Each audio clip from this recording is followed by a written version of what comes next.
Bismillahirrahmanirrahim. Assalamualaikum warahmatullahi wabarakatuh. Alhamdulillahi rabbil alamin. Assalatu wassalamu ala ashrafil anbiya'i wal mursalin wa ala alihi wa ashabihi ajmain. Para pemirsa yang budiman, kali ini kita akan berbicara perkara makan dalam pandangan Al-Quran. Dalam surah Al-Baqarah ayat 172, Allah Subhanahu wa taala berfirman, "Ya ayyuhallazina amanu kulu min thayyibati ma razaqnakum washkuru lillahi in kuntum iyyahu ta'budun."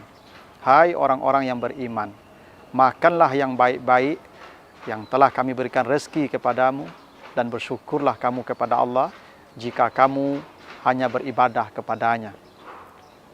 Dalam ayat ini Allah memerintahkan kita untuk makan yang baik.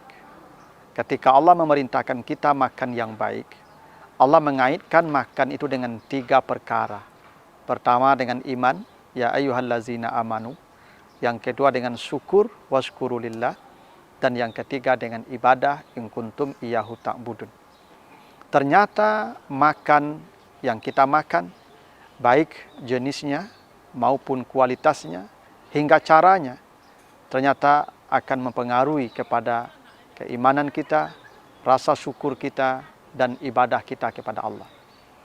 Apa hubungan makan dengan iman? Ternyata kualitas makan seseorang dan apa yang dia makan serta cara dia makan adalah indikator atau tolak ukur keimanan seseorang.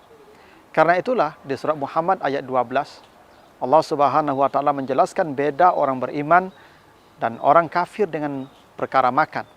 Kata Allah, "Wallazina kafaru yatamatta'un wa ya'kuluna kama ta'kulul an'am." Orang-orang kafir kalau makan seperti binatang ternak makan. Jika orang kafir sama makannya dengan binatang ternak, maka orang beriman tentu berbeda makannya dengan orang kafir, apalagi dengan binatang ternak. Kenapa orang kafir disamakan Allah makannya dengan binatang ternak? Karena ada kesamaan. Pertama, binatang ternak tidak pernah memilih makanan halal atau haram. Yang penting perutnya berisi penuh. Begitulah orang kafir yang tidak peduli dengan halal dan haram. Yang penting perutnya terisi, kantongnya penuh. Tanpa dia peduli apakah ini boleh atau tidak. Begitulah sifat binatang tanah. Orang beriman akan sangat selektif dengan makanan. Itulah kenapa diceritakan di surah Al-Kahfi ayat yang ke-19. 7 orang pemuda yang beriman kokoh, kata Allah. Innahum fityatun amanu birabbihim. Mereka pemuda-pemuda yang beriman kokoh kepada Allah. Kenapa mereka beriman kokoh kepada Allah? Ketika mereka bangun tidur, setelah tidur selama 300 tahun, mereka sepakat mengutus salah seorang mencari makanan ke kota. Apa pesan mereka? Falyanzur ayyuha azka ta'aman. Carilah makanan yang paling bersih. Bukan yang paling enak, tapi yang paling bersih. Orang kafir seperti binatang ternak. Bagaimana binatang ternak makan? Binatang ternak makan tidak punya aturan. Dia makan berdiri, makan berjalan, bahkan makan sambil tidur. Begitulah orang kafir. Orang beriman punya aturan makan. Orang beriman kalau makan itu duduk. Tak ada tempat duduk, boleh menyandar.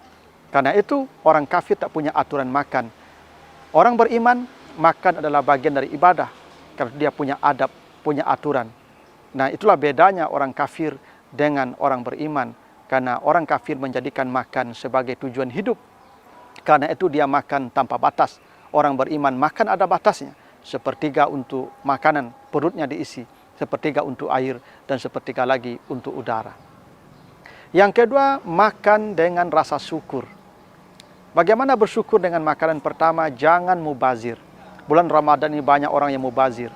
Ibu-ibu masak melebihi kebutuhan kita. Sehingga siang hari banyak makan itu yang terbuang ke tong sampah. Allah boleh jadi akan mencabut keberkahan rezeki kita ketika kita tidak bersyukur dengan makanan.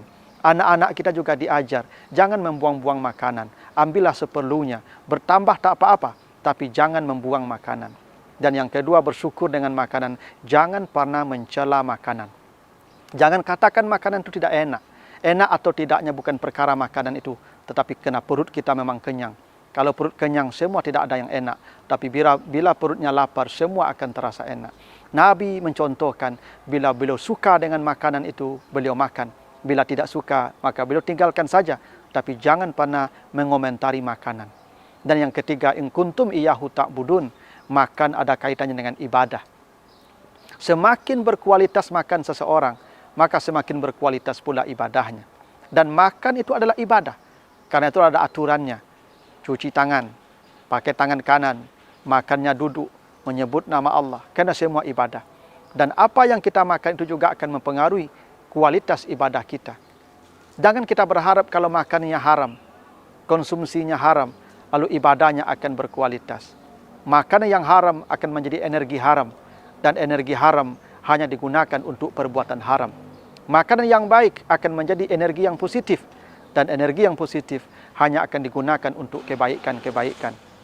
Karena itu, bila ada di antara kita yang malas beribadah, berat langkah kakinya untuk mendatangi tempat-tempat kebaikan, maka periksalah makanan. Boleh jadi ada yang salah yang kita makan. Bila setiap mendengarkan pengajian, tidur, siapapun yang akan menyampaikan ceramah dia tidur, maka periksalah makannya. Boleh jadi ada makan yang salah, sehingga dia tak berenergi, tidak ada tenaga ketika mendengar kebaikan. Tapi main HP, nonton bola sampai pagi, tidak ada mengantuknya. Karena boleh jadi ada makan yang salah, makanan tidak baik, hanya digunakan untuk sesuatu yang tidak baik.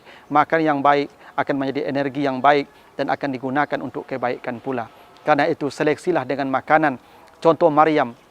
Kenapa Maryam menjadi manusia terbaik ibadahnya? Innallaha astafaki wa taharaki wastafaki ala nisa'il alamin. Maryam itu adalah wanita terhebat ibadahnya. Tidak ada yang bisa menandingi Maryam. Kenapa?